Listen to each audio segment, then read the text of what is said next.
Friday, we have General Wilson from Strat Command, who's going to talk about what STRATCOM has been doing, prospects for the future, what their plans are, and he's going to talk about missile defense and nuclear deterrence issues as well. Next week I'll send out, we've got two or three next week as well. For those of you in the space business, we're having Congressman Bridenstine on the 19th of May. Most importantly is, after a year of effort, we've got Congressman Schiff of California.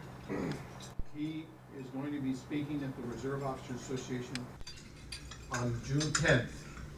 But I have a breakfast on June 10th here. He's going to be speaking 9:30, so we're going to run from here. Those of you who are interested in missile defense on June 10th, we'll run across the quad over to ROA, and at 9:30 to 10:30, we'll be doing it there. We have three distinguished colleagues and friends of mine who are going to talk about China. Rick Fisher is going to give us some of the military, nuclear, and missile issues. Joe Bosco from CSIS is going to give us an overview, and Gordon Chang is going to talk to us about some of the economic issues facing China and the implications there. I'd like to just read you from two books, one recently and one a couple years old. The first one is Strategic Failure by Mark Moyer, and he writes in the chapter on China, the competition between the United States and China in the 21st century should be a race that is a contest to see whose development results are better, whose comprehensive national power can rise faster. He points out that in February 2013, the Chinese Army published an article in their Party Central Committee's official journal that stated, quote, history and reality show us that what determines the political and economic pattern of the world is in the final analysis a comparison of great power strength and ultimately depends on military force. That's number one. Number two, many of you know that I've often quoted from the Nuclear Express, written by the former Secretary of the Air Force and Deputy National Security Advisor to President Reagan, my mentor and colleague and friend Tom Reed. In page 318, in case you're interested, under a title called The Mandarins, this is what he writes. Most challenging questions to arise from the preceding chapters are these. Why did the government of China aggressively promote the transfer of nuclear weapons technology into the third world, and why do they continue to do so now? The original reasons may have reflected a simple balance of power argument: arm the Pakistanis to offset the Indians, arm the North Koreans to keep the United States busy. But we suspect more than that. We believe that at least in the 1980s and 1990s, factions within the Chinese government thought a nuclear detonation somewhere in the future within the West could be helpful in restoring China's global preeminence as long as such a device was assembled and fired by other hands. There must be no Chinese fingerprints. With those two sobering thoughts, let me introduce my dear friend, Rick Fisher.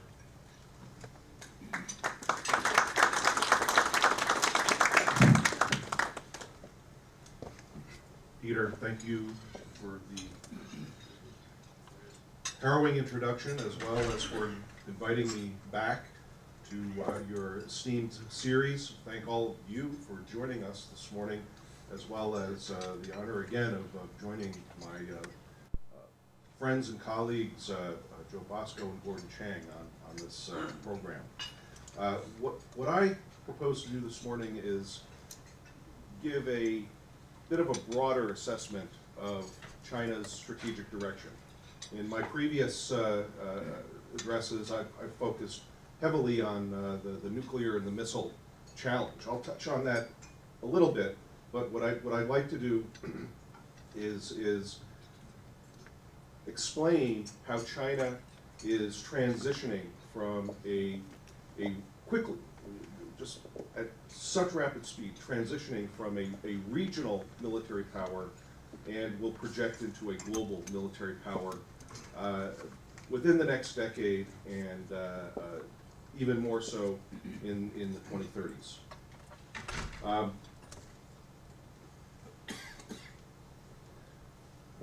we have a slow computer here, but Peter will have the slides on his website eventually. But my basic message is that building a world-class and then a world-dominant military force is at the essence of what Xi Jinping has called the China Dream. The people who write about the China Dream in China are military officers, and the books that they write are all about how China can become the militarily dominant power on Earth within their lifetimes. I will look at how China is projecting into the South China Sea, into the East China Sea. I will touch on its proliferation, its recent, just evil proliferation directed against the United States, and then review naval, air, projection programs that are well underway. But China and its People's Liberation Army, the People's Liberation Army, has recently been put through an enormous series of reforms, structural reforms, and reforms that enable the PLA to far more effectively exploit its vast investment in modern fourth and fifth generation military technologies, and position the PLA to begin joint operations far more rapidly than previously.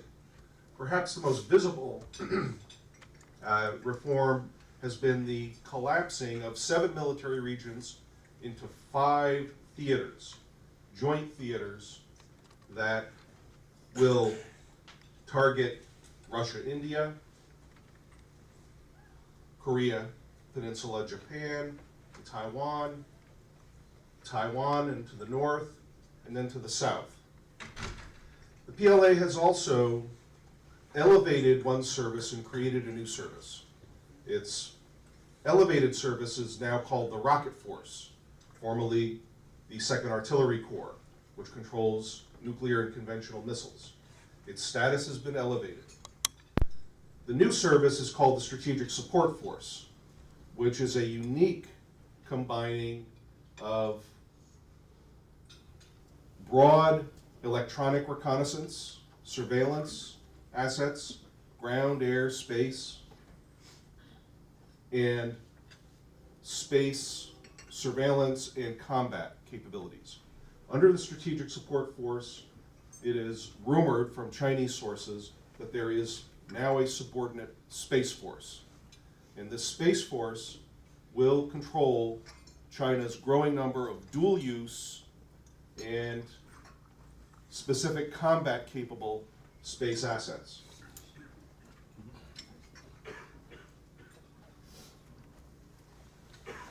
But the enduring first priority for the PLA, for the Chinese leadership, is what it calls unification with Taiwan. The focus on the Taiwan mission has been laser-like for the past 30 years.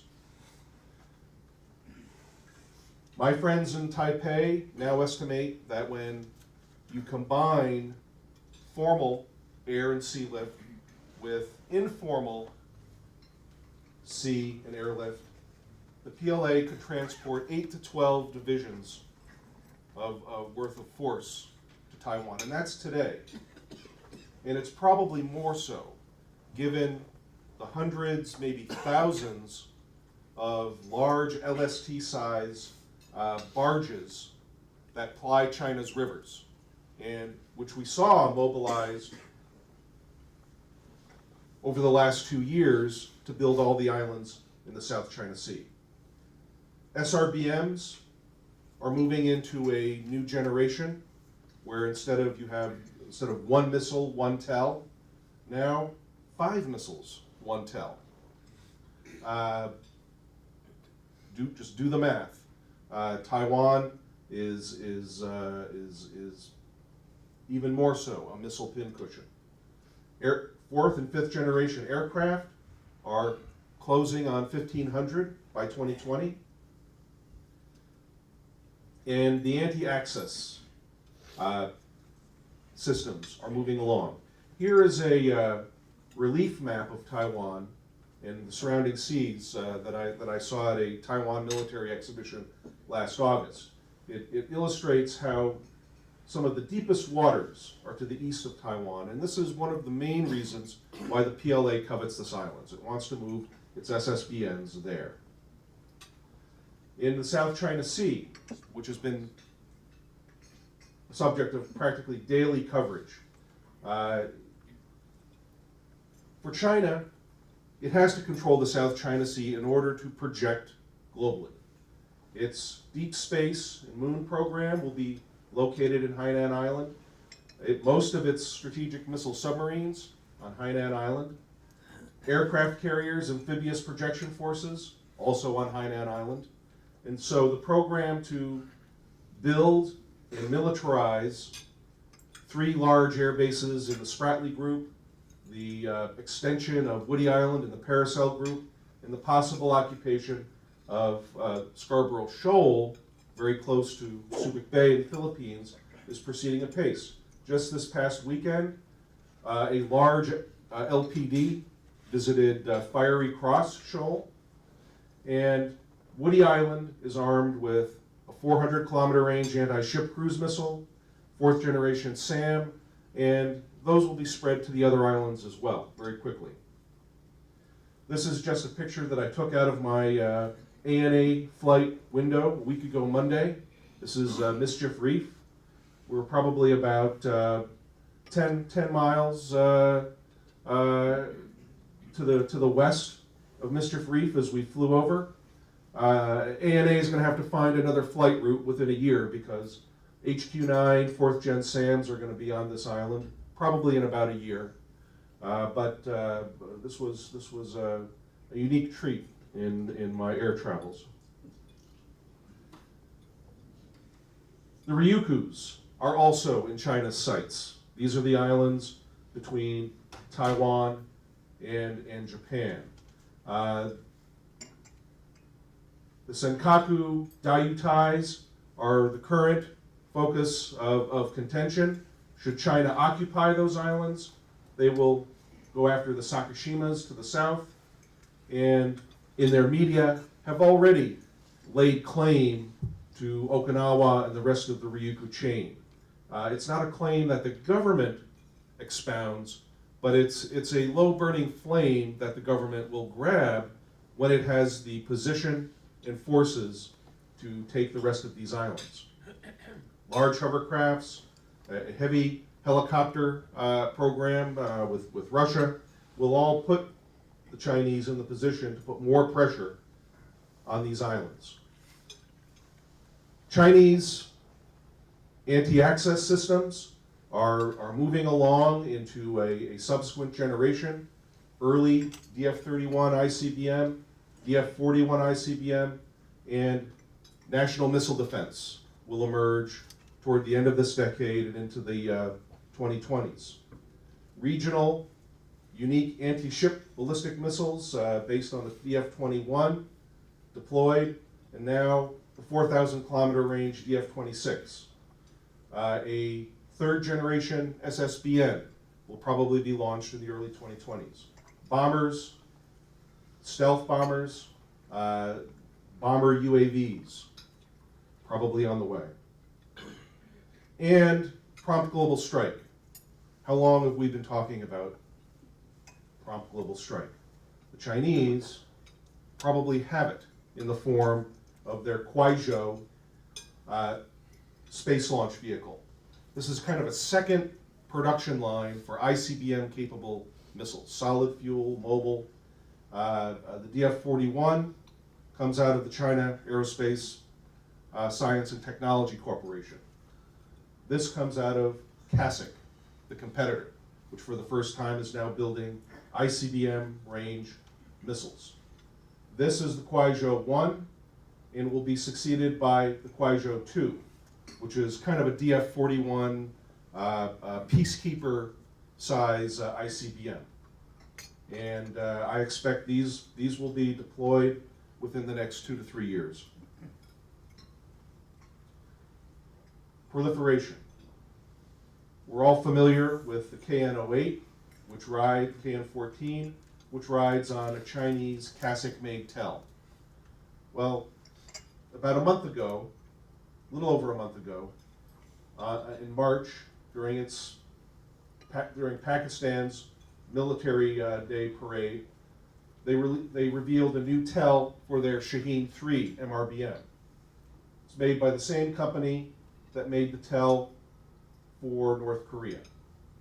China has also likely sold a 4th generation SAM and precision-guided 300mm artillery rockets, or cheap SRBMs, to North Korea as well. Okay. Here we have Central Asia power projection. Here's the Shanghai Cooperation Organization members, and here's China's One Belt, One Road. Russia-China cooperation. If you've been watching the peace mission exercises of the Shanghai Cooperation Organization, well, now China and Russia have just announced they're going to hold a missile defense command post exercise in May. There have long been rumors that China wants to coordinate the targeting of offensive nuclear missiles. Increasing activism in Latin America. Argentina will now host a significant space tracking and control facility for China's space forces. 3 to 4 carriers, 2 nuclear carriers by the end of the 2020s, 12 large amphibious ships possible, a new generation of amphibious armor deployed by 2010, air expeditionary projection along the way. One Chinese university called for 400 of their C-17 size Y-20 transport. A second generation of mechanized airborne armor and medium weight armor is a big area of investment for the PLA. And then space. I believe it is China's goal to control the Earth-Moon system, a goal that the United States abandoned effectively in the late 1950s, early 1960s. The space station that China will launch starting in 18 will be dual use. It already has a planned module that can look out to space or down to the ground. We've just learned it will be accompanied by a large space telescope that will fly in formation. If you can fly a telescope in formation, well, you can fly combat modules in formation with the space station. Laser weapons are well in development. Russia is a main partner for China in space and could accelerate China's quest to get to the moon, maybe by 2030, maybe before. And when they get to the moon, it won't be one big step for China. It'll be one big step for the People's Liberation Army, which controls the space program entirely. Okay, I've exceeded my time limit, but thank you again, Peter.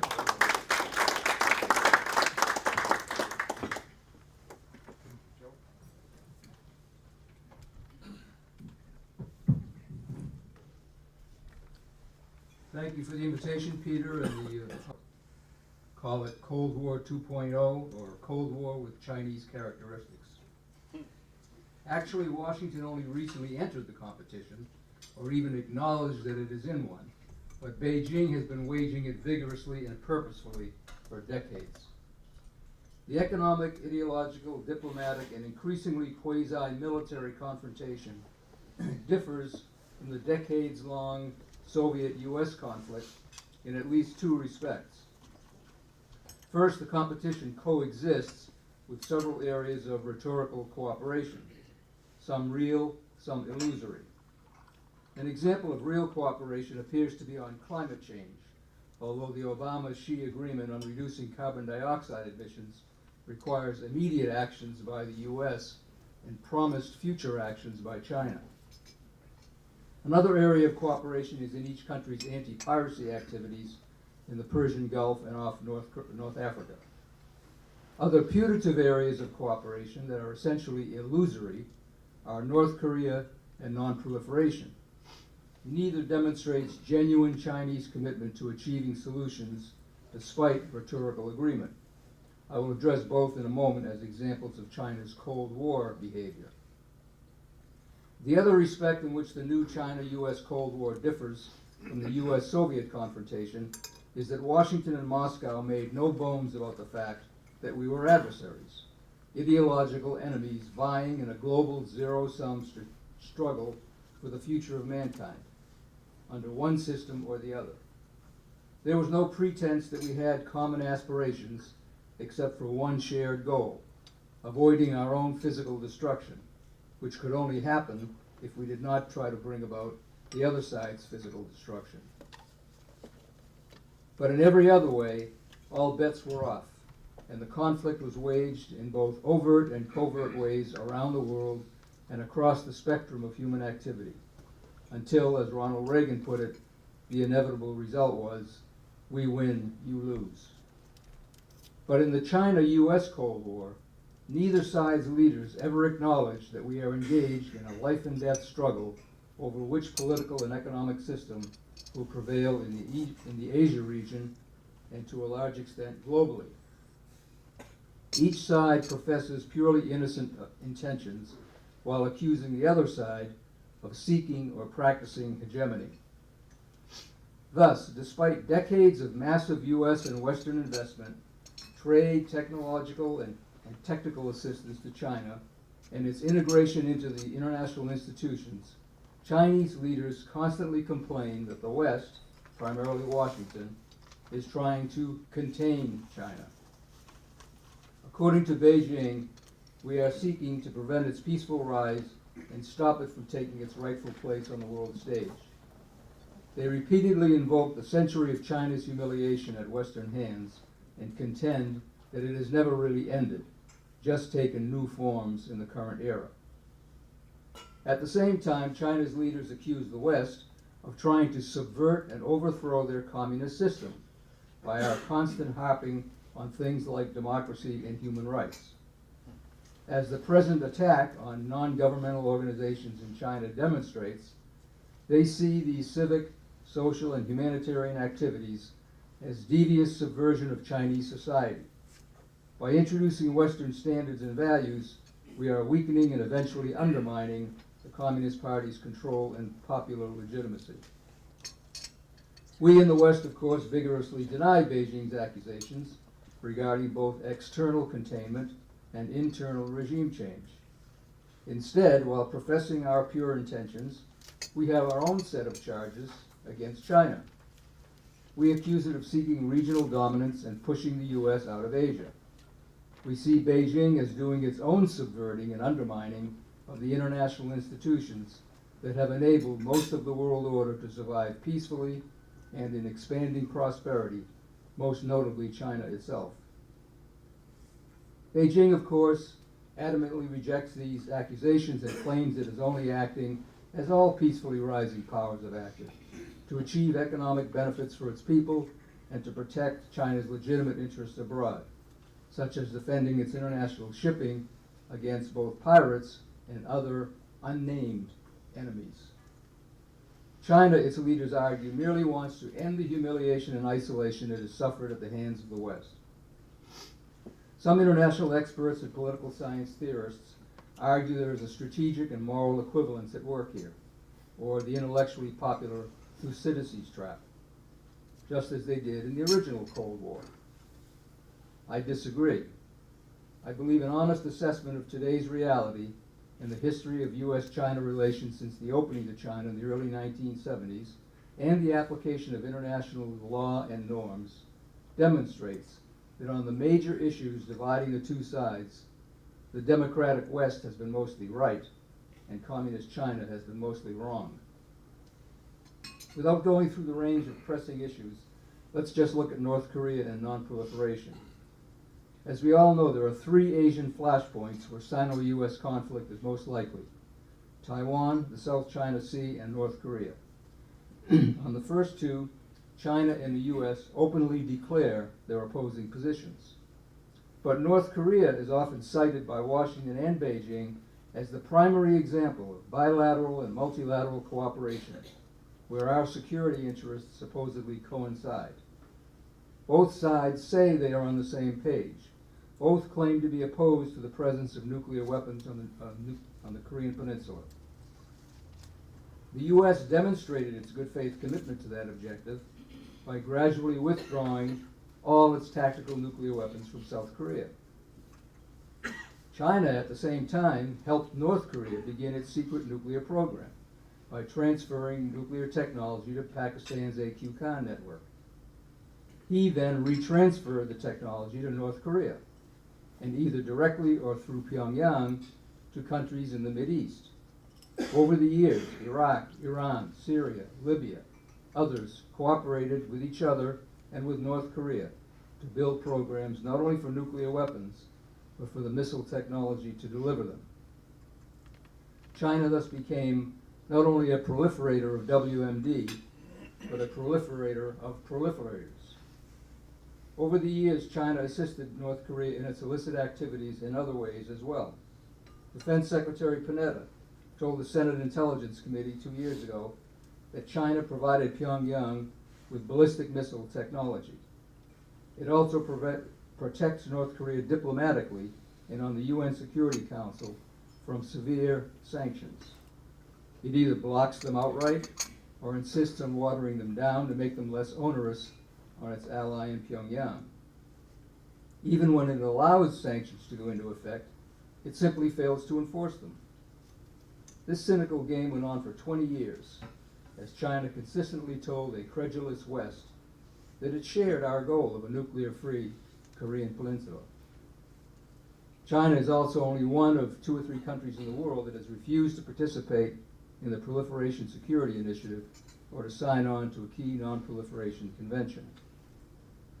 Only recently, as the US and South Korea have moved ahead on missile defense, and as there's been serious talk in Japan and South Korea about possibly developing their own nuclear programs, has China allowed tougher sanctions to be imposed on North Korea. And it still remains to be seen whether Beijing will actually enforce them. Why has China allowed, even enabled, North Korea's nuclear missile programs to go so far when the entire world knows Beijing, with its unique economic and diplomatic leverage over Pyongyang, is the only power on earth that can stop it? The answer is that the North Korean programs have served China's strategic interests very well. The 20-year nuclear saga has advanced China's foreign policy and national security objectives in several ways. Item: massive Western aid was coerced, helping to keep in power a close communist ally and prevent a unified democratic Korea. Item: China has won enormous prestige as a responsible international stakeholder, working within the six-party talks and other forums, ostensibly to contain North Korea's nuclear activities. Item: Beijing's negotiating leverage with Washington has been greatly enhanced on trade imbalances, currency manipulation, human rights violations in Taiwan and now South China Sea. Item: Washington's diplomacy and defense planning has been distracted. Attention and resources have been diverted from Iraq, Afghanistan, and counterterrorism, and public support in the U.S. for overseas commitments has been strained. Item: U.S. counter-proliferation efforts with Iran have been hindered, and dangerous technology has been spread to other anti-Western regimes and potentially to terrorists. For decades, Pyongyang and Washington have each relied on Beijing as an indispensable partner in their competing national security objectives. The results are in, and they vindicate North Korea's strategy, not the West's. During Jiang Zemin's 1999 visit, President Bill Clinton thanked China for controlling North Korea's nuclear missile programs. In 2003, President George W. Bush was heartened by Jiang's commitment to a nuclear-free peninsula. In 2008, he commended China's critical leadership role, and President Obama has now followed his predecessors by giving China undeserved credit for its so-called commitment to denuclearize North Korea. It is worth recalling how the entire U.S.-China relationship started and why. In 1967, preparing for his run for the presidency, Richard Nixon wrote an article in Foreign Affairs outlining a new approach to China.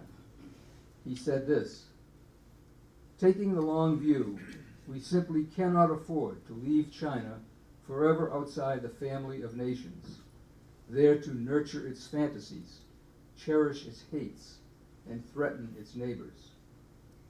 Well, here we are 4 decades later, and we have an infinitely more powerful China, nurturing its fantasies, cherishing its hates, and threatening its neighbors. Engagement has given us Cold War 2.0. Thank you.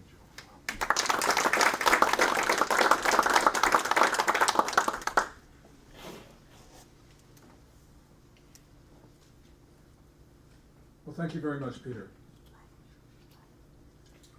Just about everybody believes that China will end up with the world's largest economy soon, and it will own the century. I don't think so. China will not surpass the United States in the first half of our era, and I don't think in the second half of the century either. China is headed to an economic crisis which looks long-lasting. China will be exceedingly dangerous on the way down, and we are totally unprepared for what the Chinese will deal out to us and to others. For all of this, we need a little background. In 2015, the Chinese economy, according to official sources, amounted to about $11.0 trillion. And to put this in perspective, our economy was $18.1 trillion. China's economy last year grew at 6.9%, according to the official National Bureau of Statistics. Ours grew at 2.4%. But if you look at the last calendar quarter of last year, we were down to 1.4% growth. So if you do the arithmetic, China surpasses us within a half decade. Joseph Stiglitz, who has a Nobel Prize for economics, said that China actually surpassed us in 2015. Now, he wrote, "It will remain at the top, quote, for a very long time, if not forever." And he wrote that in his famous Vanity Fair article from December 2014. Well, possessing a Nobel doesn't mean that everything that you say is brilliant. And the one thing that Stiglitz didn't understand is that then, as well as now, the Chinese economy is unstable. And because it's unstable, it will get smaller, perhaps a lot smaller. In fact, the Chinese economy is already in distress. It didn't grow at the 6.7% pace for the first calendar quarter of this year. It was more like 1 or 2%. And to the extent that there was growth, it was only because Chinese technocrats were spending like there was no tomorrow. Specifically, China's technocrats are now creating debt at least 4 times faster than nominal GDP. That, of course, guarantees disaster, especially because China's debt right now is perhaps 350% of its gross domestic product. That number came from George Soros in Davos in January. Or it could be as much as 400%, which is the estimate of Orient Capital Research in Hong Kong. But whatever the ratio is, it is much too high, and it is insurmountable. Chinese leaders decided that they were not going to have a downturn in 2008. So from 2009 and the following 4 years, they created an amount of credit that was roughly equal to the US entire banking system. Except that at the end of 2008, their economy was only 1/3 the size of ours.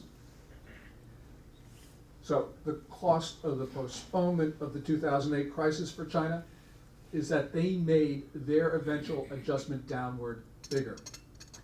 Now, analysts tell us that despite everything, we don't have to worry because Chinese technocrats dictate outcomes and they would never permit a crash.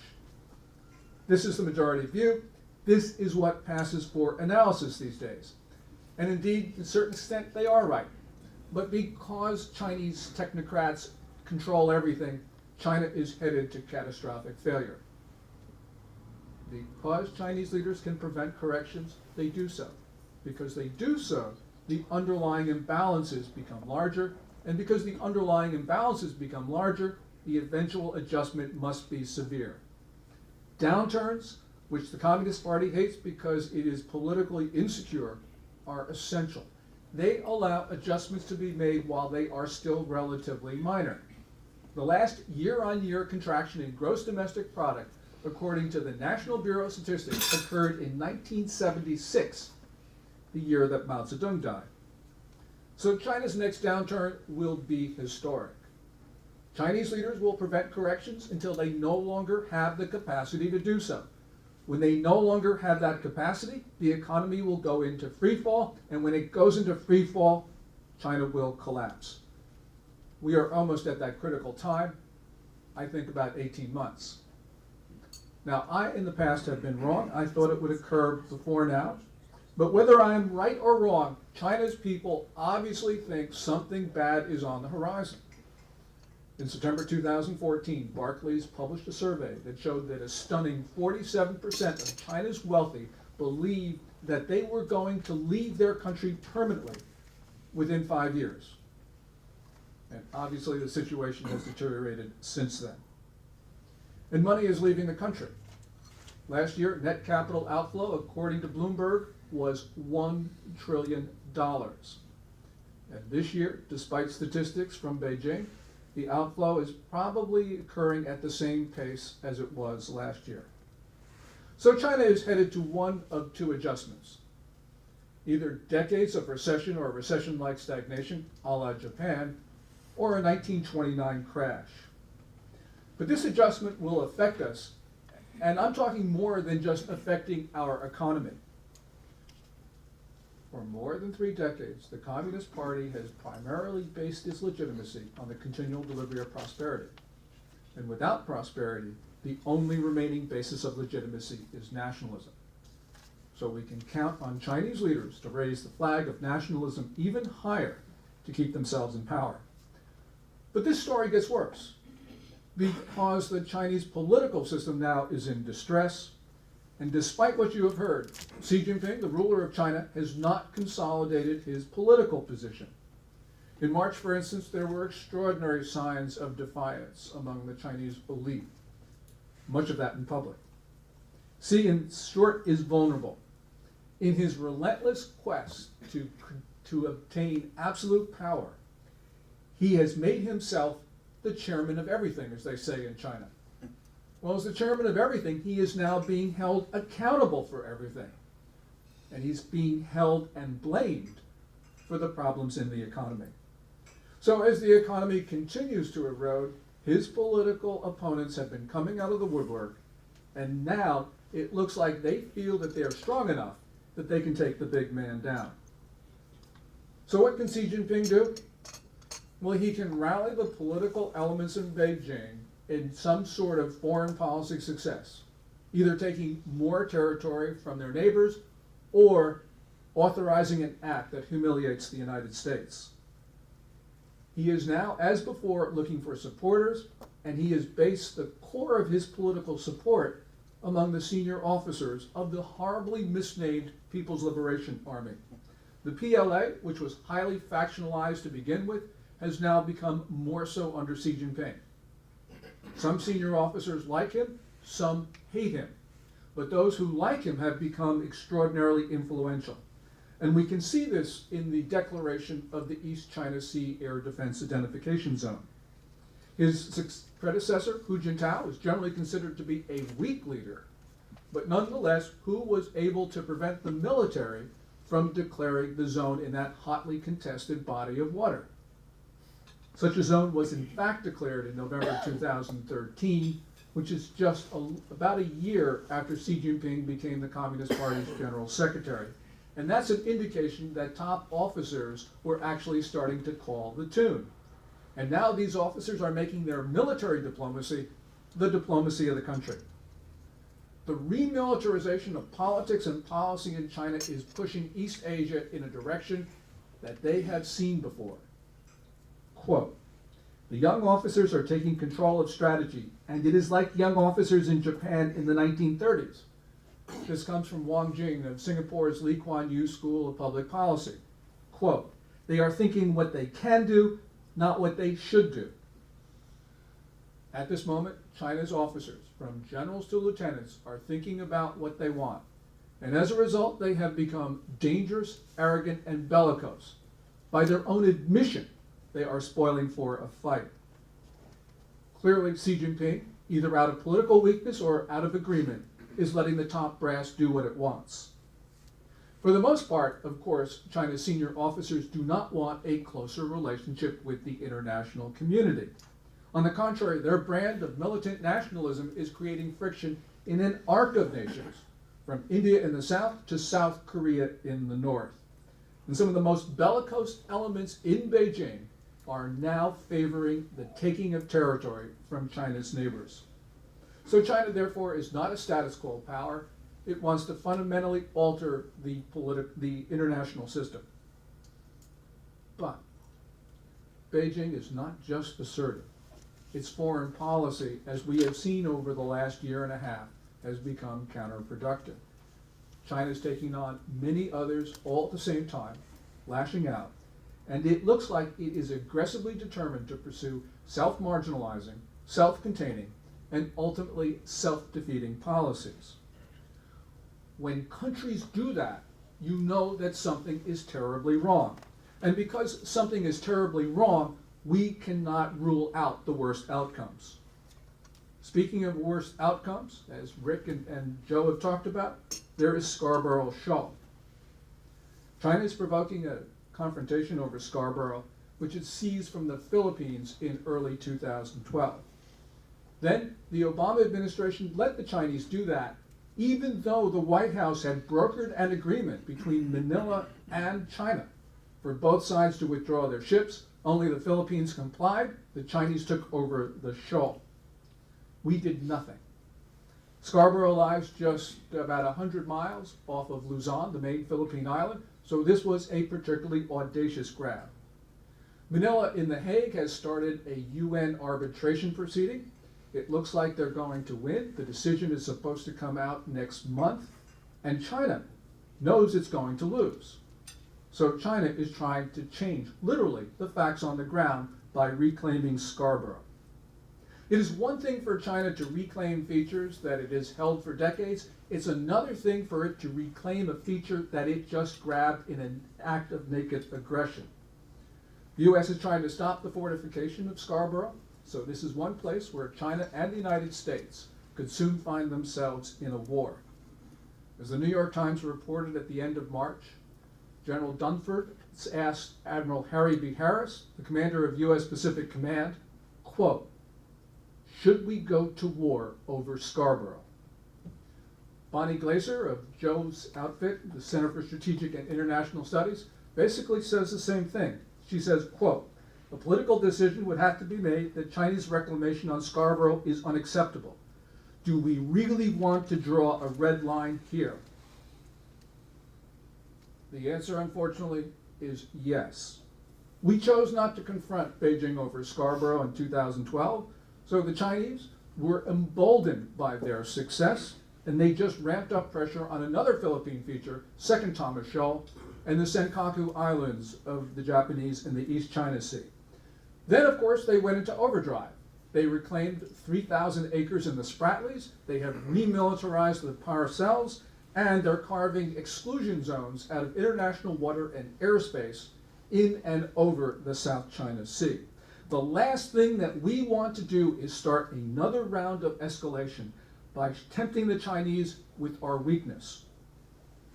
The situation today, unfortunately, resembles the situation in Europe in the 1930s. At that time, the Western democracies could have stopped the Third Reich well before 1939.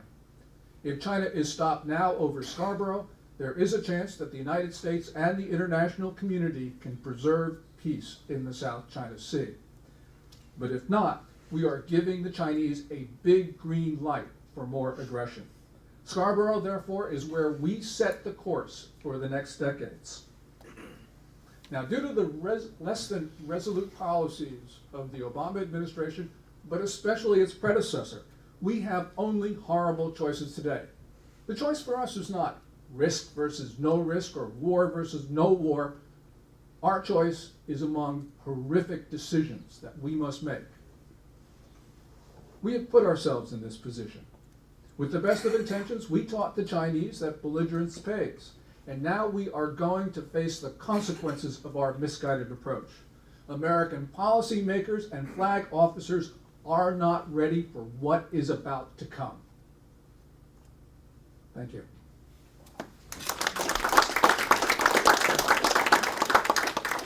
Gordon and Joe and Rick, why don't you stand behind the podium and just take questions from the audience?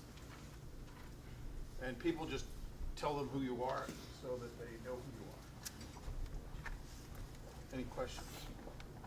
Go ahead. Scott Koppel, BWXT, so thank you all.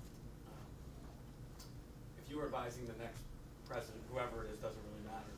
You know, all you've laid out, like politically or militarily, you know, what's the one or two things you would say, here's what you need to do, sort of right the ship, what you all laid out? I know what I can do. So, You go. tell us what No, you no, do. you first, Joe.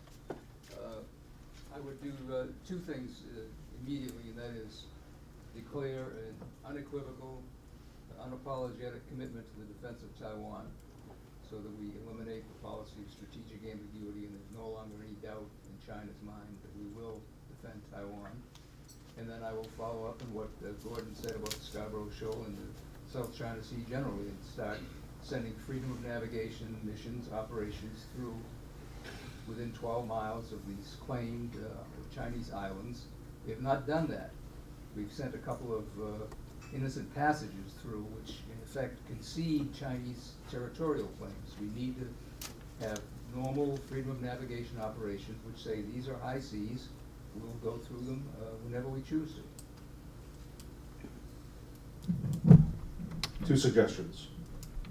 As I've written recently with Admiral Ace Lyons, we need a wall of missiles in Asia to counter the wall of sand and China's aggressive push through the length of the first island chain. The Arsenal aircraft of Secretary Carter needs to be joined by the Arsenal ship, maybe an LPD stuffed with 400, 500 missiles, and then an Arsenal submarine. Take the Ohio class, double the number of tubes, stuff it with 300 missiles. That's step number one. Step number two is, as Joe eloquently explained, we need to end the suicidal charade over China's proliferation of missiles and nuclear weapons. We need to declare China's actions, detail those actions, and declare China as a threat to global stability. We need to apply very targeted sanctions on all the countries and entities involved in this proliferation, which includes the top leadership of the Chinese Communist Party. They all get kickbacks from the sale of these nuclear and missile systems, and that's according to former Secretary of State Jim Baker. Those people and their families, if they're anywhere outside of China, need to be sent home in public fanfare very quickly. And I'll stop there for the next question. It's easy to go last because then you can say all of the above, which is absolutely true. You know, in terms of general geopolitical thrust, I agree with Joe. The two things would be Scarborough Shoal and Taiwan. I think the most important thing we need to do basically is to tell the Chinese we're not afraid of them. You know, we have this notion of, as Joe talked about, of trying to engage the Chinese, and because of that, we have been afraid to confront unacceptable behavior. Well, that needs to end. And I think if we do that, and we start signaling that, a lot of these problems that we have seen will start to go away. Now, it'll require hard work on our part, but nonetheless, I think the Chinese will understand that there's been a change of mentality, there's no going back, and that the United States will defend the international order. Sir. You know, Otto Kresch with Sea Power Magazine. You know, since Mr. Chang, you know, basically, you know, talked about how important the economy is to the Beijing's leaders. Would they really want to risk the chance of of a global fight, a war between the United States and an increasing number of allies in the area, because of what it would do to their economy? That's a great question. I don't know if you heard it. The issue is whether Chinese leaders would risk a war with the United States because of the problems in their economy. They very well might want to risk a war because of the economy, and that, of course, is a concern. The one thing about China right now, I think, is that we tend to we live in a stable political system, and we sort of take that for granted. The Chinese system right now is not stable. So, for instance, if you've got a leader who thinks that if he loses a political struggle, he will be banished forever, or worse, killed, then you don't really care too much about things, and your risk calculus changes dramatically in ways which are very difficult for us to perceive. So, yes, I think that if I were a rational acting Chinese leader, which of course there are none at this moment, but if you had one, yes, they wouldn't want to risk global instability because of their economy. But nonetheless, right now the infighting at the top is intense, it's getting worse, and so therefore, we can't really sort of view them in the same context that we have for ourselves. Gordon, isn't it a fact that they don't feel that they are risking conflict because they don't think they're going to have to fight, that we will basically, and the other actors in the region will cede to their demands? Yeah, Peter is talking about the issue of political will, which is absolutely critical. Chinese leaders the Chinese leaders understand the U.S. military is so far superior to theirs, and they don't want really a fight. But they are taking actions that normally you would think they're looking for a fight because they do not believe that we have the political will to stand up to them. And that really is the issue. So for instance, we taught them, starting in the administration of George W. Bush, that they could have the free run of the region and that they could force us into doing things which were just completely unacceptable. So for instance, George W. Bush and Chinese Premier Wen Jiabao in the Oval Office lecturing Taiwan a free and democratic state. This was a low point in American democracy. And so was the United States paying a ransom to China in 2001 to get our 11 aviators off of Hainan Island after their plane crashed into ours. We set the tone. And because of that, the Chinese leaders don't think they're going to have to fight because they don't think that we have any sort of will to stand up for our principles. We have taught them this. The Chinese are villains, but we have created the conditions for their villainy. Professor Curtis. Yeah, I'm Dr. Curtis from the U.S. Naval Academy. I'm curious, this internal struggle between groups in China itself, does the recent donning of a military uniform send any kind of signal as to whether the leader is actually serious about aligning himself with that hostile group of military officers? Does that represent some type of signal of the power shift to the more aggressive side? Yeah, just for people's background, Xi Jinping ended up in a picture with fatigues on, and he was announced to be the commander-in-chief of the new Joint Operations Battle Group, which is a result of the reorganization that Rick talked about. And this has sort of sent shockwaves through a number of defense establishments around the world, because Chinese leaders have generally been the chairman of the Central Military Commission of the Communist Party, and therefore theoretically in charge, but they've never been identified as being in the direct line of command. And so I think what Xi Jinping is doing here is he's trying to get the military on side.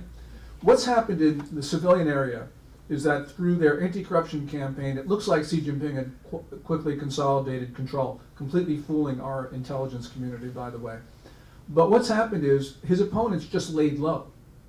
And so we're seeing the same dynamic in the military, where you see Xi Jinping engaging in very high-profile events and looking like he's in control. But you have a lot of senior officers who were appointed by either Hu Jintao or Jiang Zemin, his predecessor, who are very much opposed to what Xi Jinping is doing. imperiling, for instance, this reorganization. But right now, what we're seeing is Xi Jinping trying to grab the public relations high ground. It will work for a year or two, but after that, I think we're going to see the same dynamic in the PLA as we've seen among civilians. The opponents are laying low, and they will come back, and that's especially true among senior military officers. With that, I want to thank our three guests, Rick, Joe, and Gordon. Thank you very much for some sobering analysis. We welcome you back next year. Things will probably be worse. Your job will be tougher to do, but anyway, give a round of applause to them.